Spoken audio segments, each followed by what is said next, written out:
লাগতেছে। শুক্রবার আরামসে ঘর থেকে ঘুমাইতে পারবো, কষ্ট করে আর উঠা লাগে না। ধন্যবাদ। আর কিছু বলতে না, থ্যাংক ইউ। এখন সেকেন্ড ভাইয়া। আমার তো মজাই মজা। Wow, thank you. দিদি আমার একটু বলতে হচ্ছে তো, থ্যাংক ইউ। ধন্যবাদ। এখন ফারিয়া। হাই, বলো কি বলবা? কেমন লাগছে তোমাদের? তোমাদের বলে আর আমাদের আমার খারাপ লাগতেছে, তোমাদের সাথে দেখা হবে না। মেসেজ দিলে কার সিন দিবা নাকি আমি জানি না। মেসেজ দিলে একটু সবাই সিন দিও, ঠিক আছে? আমার কিন্তু অনেক সমস্যা, ঠিক আছে? আমি কিন্তু কিছুই পারি না। আমি একটু বললে আমাকে দেখাই দিও। যদি তুমি বলো কিছুই পারি না তাহলে তো হবে না।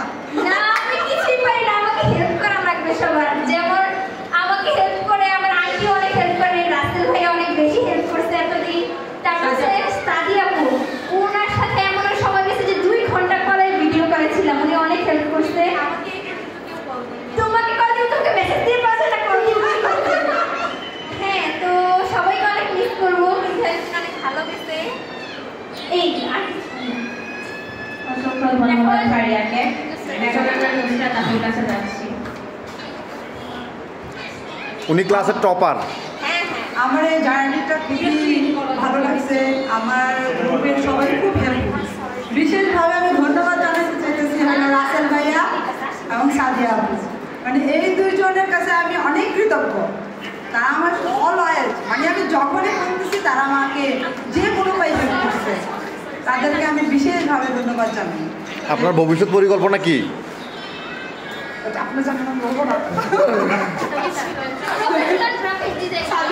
অসংখ্য ধন্যবাদ নুসরাত আপুকে। এখন আমরা সাদিয়া আপুর কাছে চলে যাচ্ছি।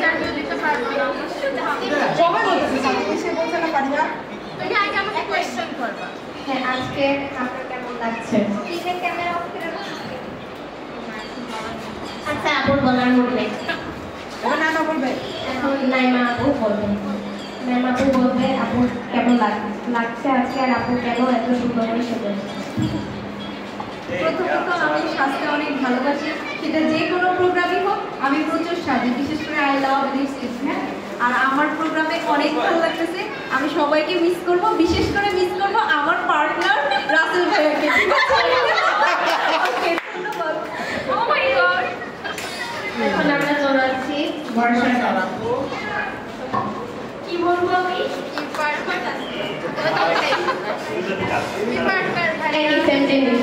Business partner.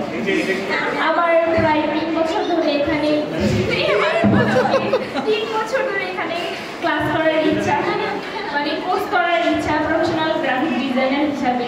তো ফাইনালি আমি আমার ভাগ্নির জন্য পার্টনার হিসাবে দুজনে একসাথে যাওয়া আসা হবে এবং সকল সুবিধা একসাথে করা হবে। এই জন্য আমরা দুজন এখানে ভর্তি হই।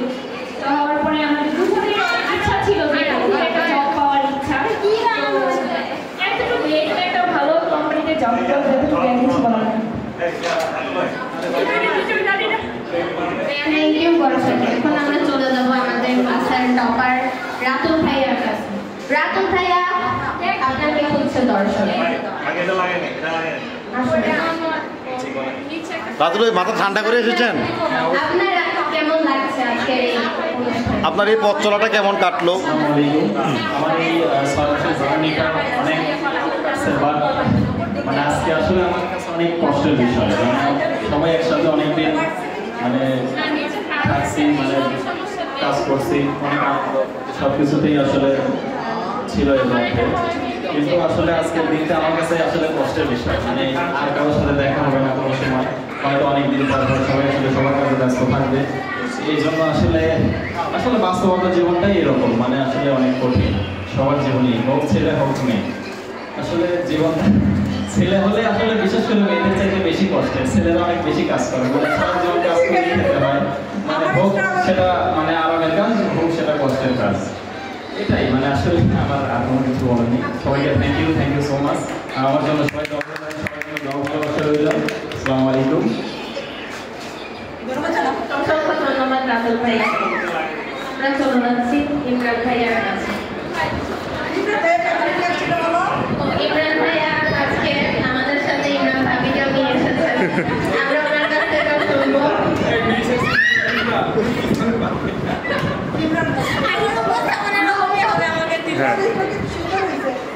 আসসালামু আলাইকুম। আসলে এখানে এই জিনিসের সাথে মিশে আমি অনেকটা আনন্দ ফিল করছি, কারণ এই দেশের সকলেই অনেক আন্তরিক। এখানে কারো কোনো সমস্যা হলে কেউ যদি পাশে থেকে শুনতে পায় তাও সে সাহায্য করার চেষ্টা করে। এরকম আসলে আমি এর আগের বেসে ছিলাম, ওইখানে যতটুকু তার চেয়ে অনেক বেশি আন্তরিক পাইছি আমি এই দেশের সাথে। ওইখানে একটু সমস্যার কারণে আমি এই বেসে জয়েন করছি। আপনাদের সাথে হয়তো বা আমি 25টা বা 26টা ক্লাসের পর জয়েন করেছি। তারপর যতটুকু সময় পাইছি সবার সাথে মানে আন্তরিক হওয়ার চেষ্টা করছি। হয়তো বা আমি একটু সময় পাই না, একটু দূর দূরে ছিলাম, তারপরে আপনাদের যে বন্ডিংটা আমার অনেক ভালো লাগে। আপনারা সবাই ক্লাস করলেন, আপনাদের বন্ডিংটা অনেক ভালো লাগতো। পরবর্তীতে আপনাদের এই যে মেসেঞ্জার যে একটা গ্রুপ আছে, এই গ্রুপটার সাথে আপনারা অ্যাড দেখবেন। আপনাদের যে হয়তো বা আমারটা আমি বলতেছি না, আপনারা অনেক মানে সবাই ক্লোজ দেখা যাবে যে পরবর্তীতে কেউ যদি একটু এগিয়ে যায়, আরেকজন পিছিয়ে গেলে আপনি তাকে সাহায্য করতে পারবেন।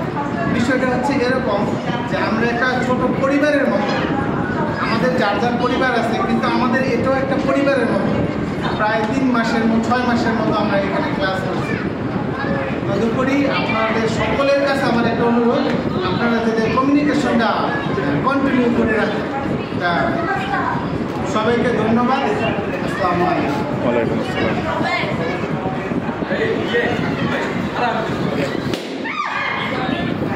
এখন আমরা চলে যাচ্ছি আমাদের ব্যাচের অনেক ইন্ট্রোভার্ট ভাইয়ার কাছে। ইতিহাস ভাইয়া। উনি যে কাকে নিয়ে আসছে সেটা বলো না কেন? ভাইয়া আজকে আমাদের ভাবিকে নিয়ে এটা পাবলিক হবে না, অসুবিধা নেই। যে ভাবির কাছে যাবো। এখন আমরা ভাইয়ার কাছে শুরু।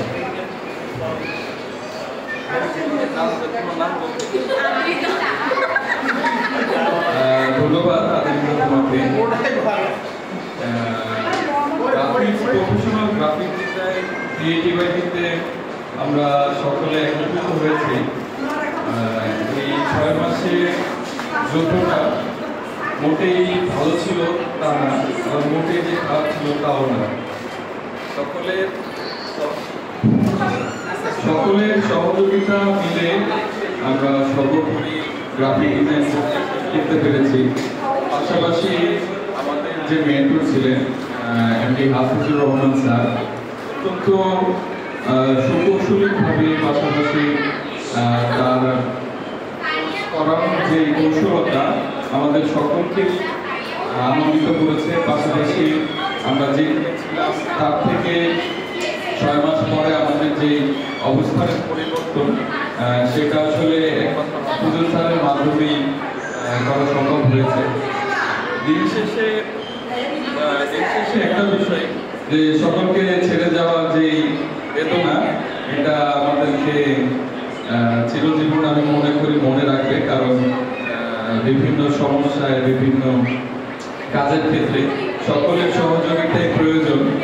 আমরা চেষ্টা করব যে সকলে একত্রে মিলে কাজগুলো করার। পাশাপাশি গ্রাফিক ডিজাইন বিষয়টা খুবই ক্রিটিক্যাল বিষয়। একত্রিতভাবে কাজ না করলে এটা সম্ভব না। পাশাপাশি বিভিন্ন মার্কেট প্লেসে কাজ করতে গেলে সকলের সহযোগিতা প্রয়োজন, দিক নির্দেশনা প্রয়োজন। আমার মনে হয় আমাদের সকলের দিক থেকে তার জ্ঞান বৃদ্ধি, তার কৌশল সবকিছু আমরা একত্রে যদি সকলকে শেয়ার করি, এটা আমাদের জন্য সামনে এগিয়ে যেতে সাহায্য করবে আমি বলে মনে করি। সর্বশেষ আমি আমার সকল সহপাঠী যারা আমার বড় আছেন সকলকে আন্তরিকতা শুভেচ্ছা জানিয়ে আমি আমার বক্তব্য এখানে শেষ করছি। আসসালামু আলাইকুম। উপস্থাপক কোথায়? ধন্যবাদ সরকার ভাইকে ধন্যবাদ জানাতে চাই। উনি নিজ উদ্যোগে এত বড় একটা আয়োজন করেছেন এবং উনি যদি আমাদের সবাইকে মোটিভেট বা অনুপ্রাণিত না করতো তাহলে হচ্ছে আমরা পারতাম না। তো আমি আমার বর্তমানে আপাতত এখানে শেষ করছি। আমার প্রাইম স্পিচ আছে, তো ওটা দিতে হবে। তো তার আগে আমি একটু বর্ষাকে দিতে, বর্ষা তুমি যদি কিছু বলার কি বলবো আমি? আমার বক্তব্য দেওয়া হয়নি। ও আচ্ছা, হ্যাঁ। এখন রাসেল ভাই কিছু বলবে আমাদের উদ্দেশ্যে। আমাকে স্পেসিফিক কোনো প্রশ্ন করলে উত্তর দিতে সুবিধা হবে। যদি স্পেসিফিক কোনো প্রশ্ন করা হয় নাই, আমি আমার থেকেই বলি। আচ্ছা, নতুন করে, হ্যাঁ, নতুন করে